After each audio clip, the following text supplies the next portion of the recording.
Posledních několik let jsem žil hodně sám. Jediný, co je pravý, je přítomný okamžik. Sledovat jakoby ze sebe, vnitřně sledovat, co se ve mně děje, co se děje v mé mysli. Když někdo bude chtít, tak si prostě k tomu cestu najde. Vždycky je to jenom takový, jaký to je.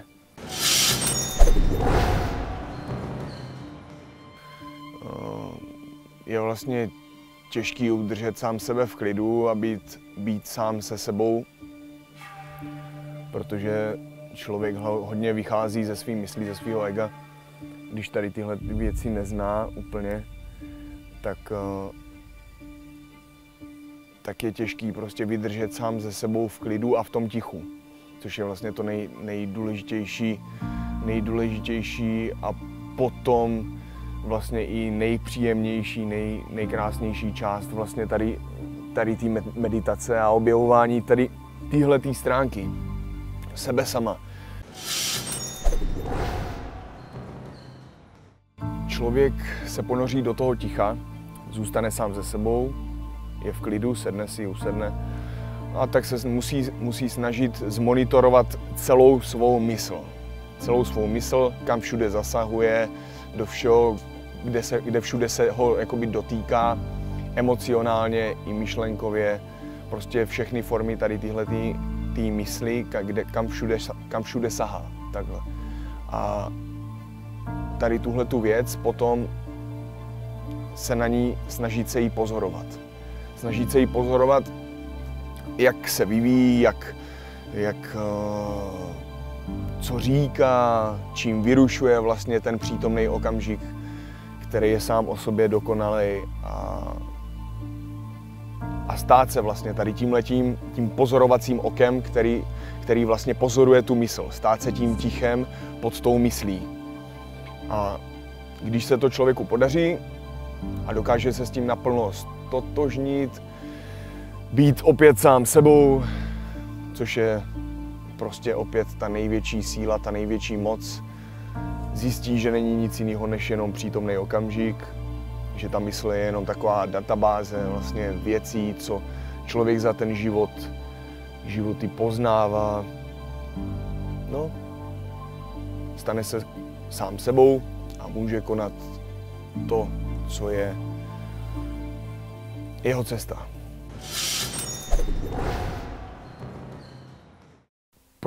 Pro mě to ze začátku byla prostě ta síla, no, získání vlastně té síly a větší moci nad sebou.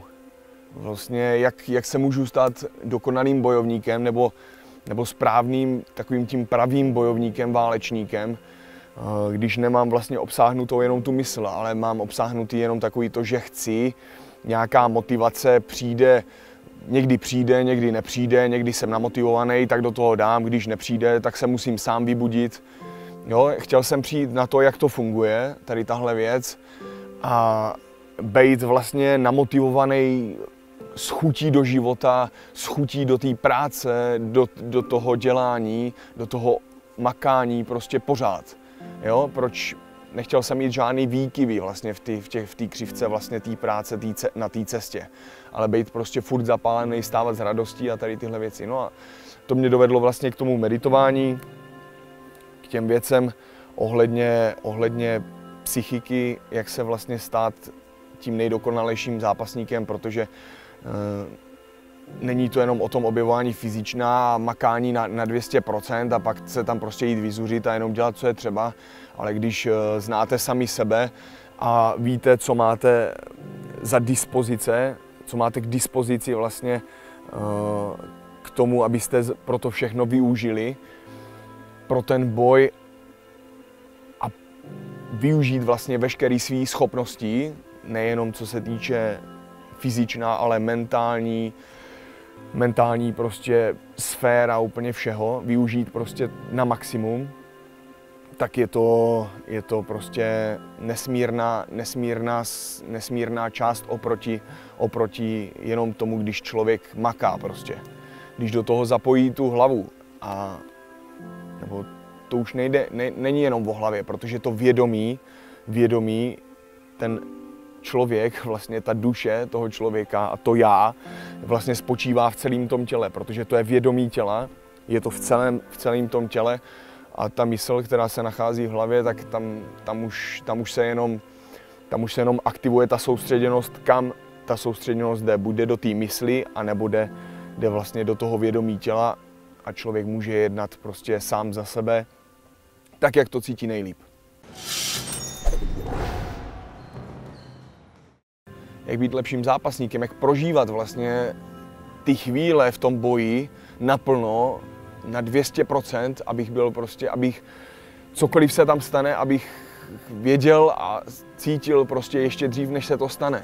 Abych dokázal naplno číst toho soupeře, toho člověka přede mnou, dokázal číst naprosto v sobě, co se ve mně odehrává, být nějakým způsobem nastavený, to za každou cenu prostě nezměnit a tu mysl svoji mít absolutně nepohnutelnou a jít prostě za svým cílem. Za tím vítězstvím přeze všechno, prostě jít a zvítězit.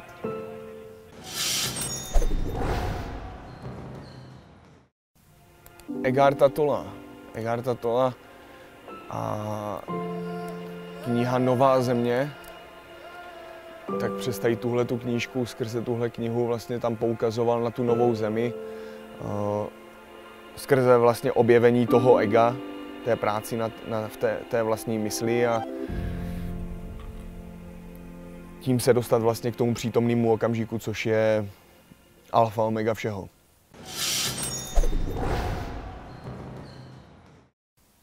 Přítelkyně mi jednou takhle řekla, protože já jsem si říkal, co vlastně mám mimo ten boj dělat, jo? Mimo ten boj, mimo tady tohleto zdokonalování se v boji a tak mě řekla, jestli nechci si koupit nějaký filozofický ty knížky, když už mě to takhle bere, tak protože viděla, že čtu Musashiho a tady ty věci, tak jsem si říkal, co s tím volným časem mimo tréninky, prostě říkám si, mám dělat blbosti někde, chodit prostě za kámošem a pařit na plejáku nebo si jít hrát něco. Teď mám ještě do toho školu, ale mimo to vlastně nevěděl jsem, co ještě s tím volným časem mimo. Tak jsem začal studovat, šel jsem vlastně do knihkupectví, říkám nějaký knížky prostě tady s tou duchovní tematikou, koupil jsem si 3 knížky asi, no a začal jsem v tom listovat, studovat, co je v té knížce, studovat, co je ve mně, jak to funguje všechno. No a prostě jsem se dal až tady k těmhletěm základním prostě zákonitostem, který vlastně ovládají můj život. A tady tyhle ty ovladače jsem se snažil prostě získat a uchytit naplno, abych tím životem mohl prostě vládnout naplno tak, jak chci. Hlavně je důležitý, že si člověk musí uvědomovat pořád, že je s tím přítomným okamžikem furt spojený. Prostě nejde být v budoucnosti ani v minulosti, všechno se projeví vždycky jenom přes přítomný okamžik.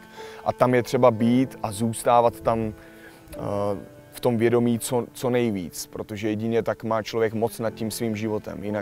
Jinak všechno ostatní je jenom klam, tužby, přání, představy, domněnky, prostě kál a faleš, jo? Prostě něco, co neexistuje.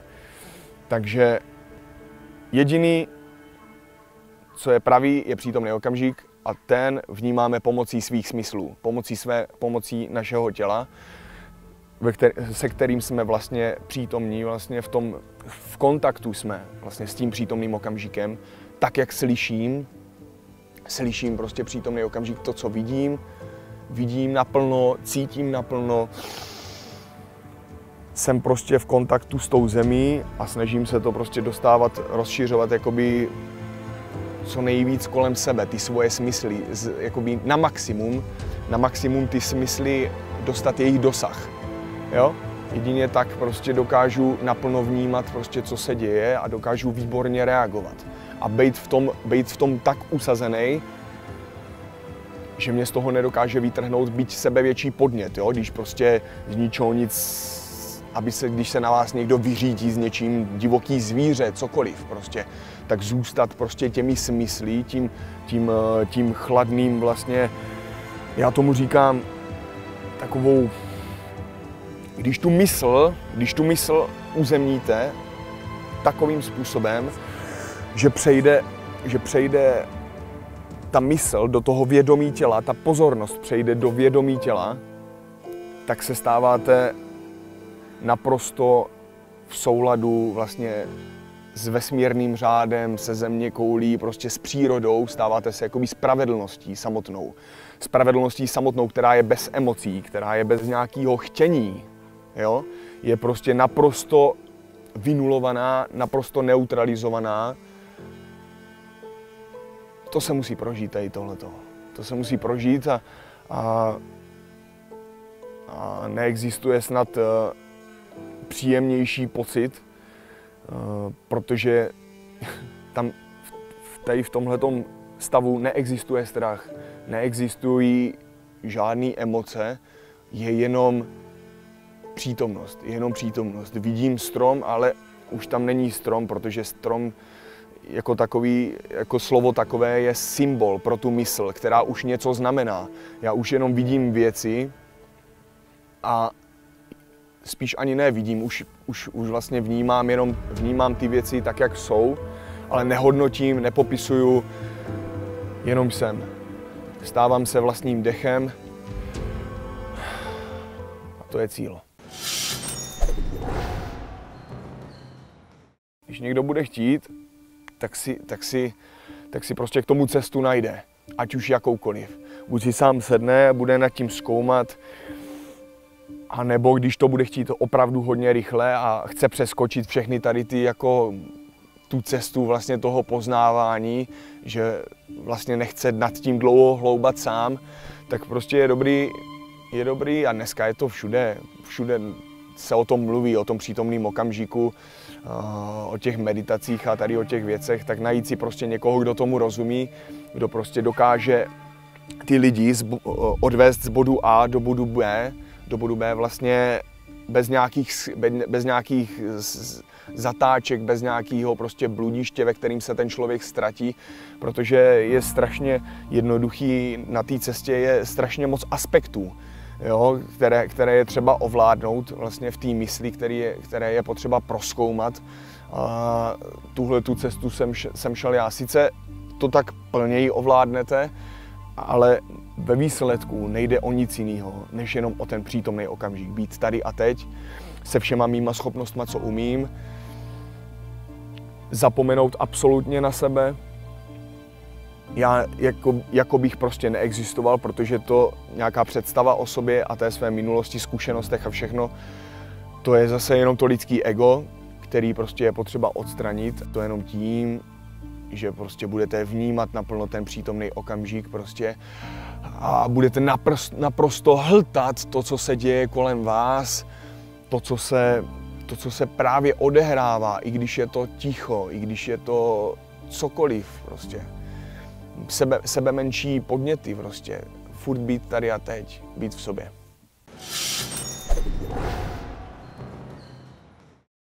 Velice důležitý výraz, jelikož už jsem párkrát jsem měl takový pochybnosti, jestli je to opravdu to správné, to, co dělám, jestli to opravdu chci, tady ty věci a protože prostě byly zkoušky velký, stále jsou.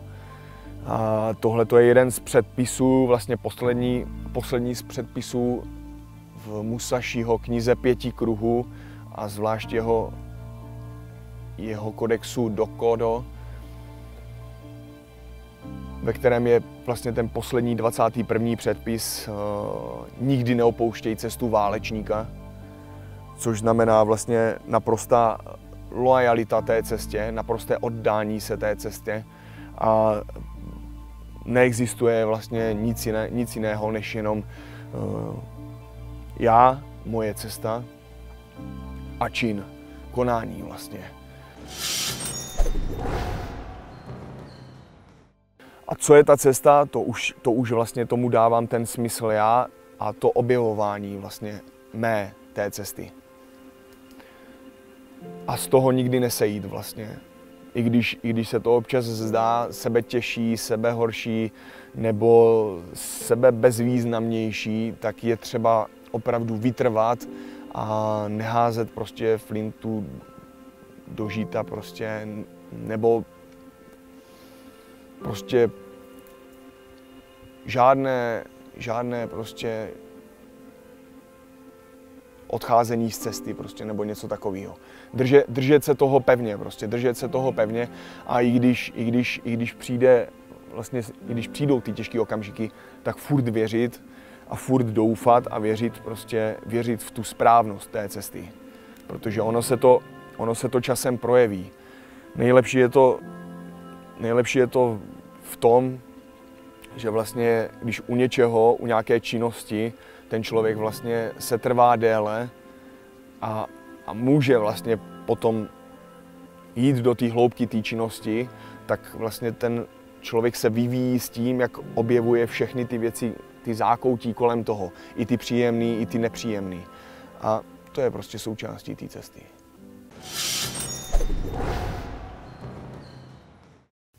Abych to popsal na rovinu, tak stres je prostě jenom špatně uspořádaná mysl. Špatně uspořádaná mysl, kterou je třeba prohlédnout, protože ten stres vytvoří mysl, tam je nějaký problém, najednou ten problém se stává skoro reálným, protože tomu ten člověk začne věřit, že je to opravdu problém, začne si říkat nějaký důvody a vytvářet si důvody, pro který je ten přítomný okamžik špatný, nebo nějaká okolnost, daná okolnost špatná. Není špatný, nic není špatný. Je to prostě furt, je to tak, jak to má být. Ten okamžik je pořád takový, jaký je, bez hodnocení. Když se na to člověk podívá bez hodnocení, nebo bez nějakého popisování té své vlastní mysli, tak zjistí, že je to jenom okamžik a jestli někdo jede, vyseká se prostě v autě nebo něco, tak bum, narazím tohle, jestli tam hodím kotrmelec, něco, tak furt se jenom děje to, že přírodní zákonitosti pracují, že jo, prostě narazí auto, převrátí se něco, teď lidi, tamto, stane se něco. Je jenom jednání a nic jiného. Ať už jsou dobré chvíle, plný pohody, klidu, anebo války prostě, kde to lítá a je tam prostě ten chaos. To už je jenom na tom člověku, jak to nechá na sebe zapůsobit. Může prostě z toho udělat velký problém a dilema a být z toho zblázněný, naprosto k nepříčetnosti z toho udělat něco obrovského. A nebo to může prostě brát tak, jak to je a vidí jenom, jak se věci dějí. No a ty prostě postupně vyřešit ty problémy a jít dál. Ale to už je o tom, že prostě lidi jsme takový, že si prostě rádi děláme z těch věcí příběhy a necháme ty příběhy na sebe zapůsobit a wow, to je takový a takový. Vždycky je to jenom takový, jaký to je. Posledních několik let jsem žil hodně sám. Bydlel jsem sám a teď už tomu tak úplně není, ale tady tenhle ten čas, kdy jsem vlastně byl sám se sebou hodně, tak mně přišel jako nejvíc smysluplný, vlastně, kdy můžu pracovat sám na sobě. Být prostě sám se sebou je vítězství.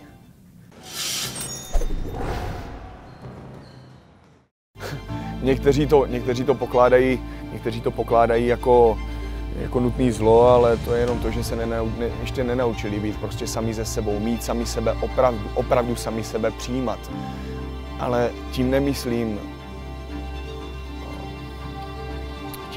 přijímat tu egoistickou mysl, protože to je vlastně úplně prvotní základ, přijmout tu egoistickou mysl, která furt někde skáče, která furt vytváří nějaký deziluze prostě. A zůstat sám se sebou je vlastně to jediný místo, kde vlastně ten člověk má ten domov. kde by se vlastně měl cítit naprosto naplněn a naprosto vyrovnaný.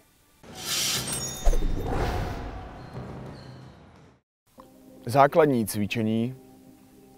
cvičení, položit si před sebe jeden předmět, nějaký oblíbený předmět, něco, co je nějaký významný, co má nějaký střed, na který se dá dobře soustředit.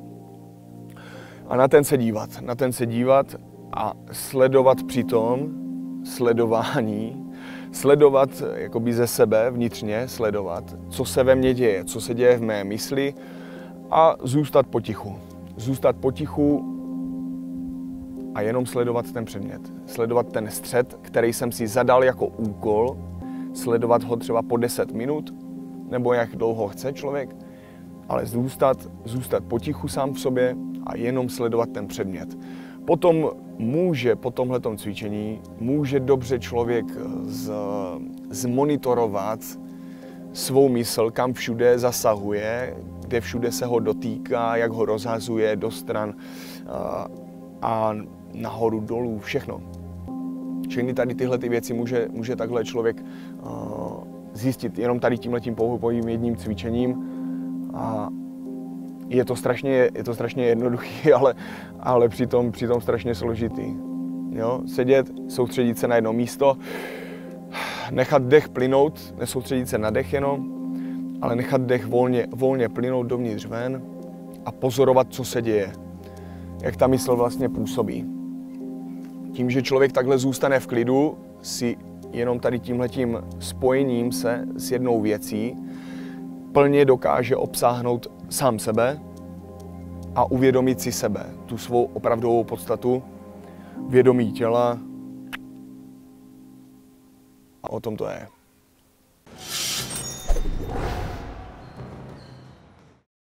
Je potřeba disciplína. Ono ze startu někomu se do toho bude chtít, že bude cítit vnitřní motivaci, že to bude chtít vlastně dokázat, i když to třeba nebude motivace jeho, ale toho jeho ega, že vlastně bude chtít dokázat a obsáhnout vlastně ten přítomný okamžik, tak mu to půjde raz, dva.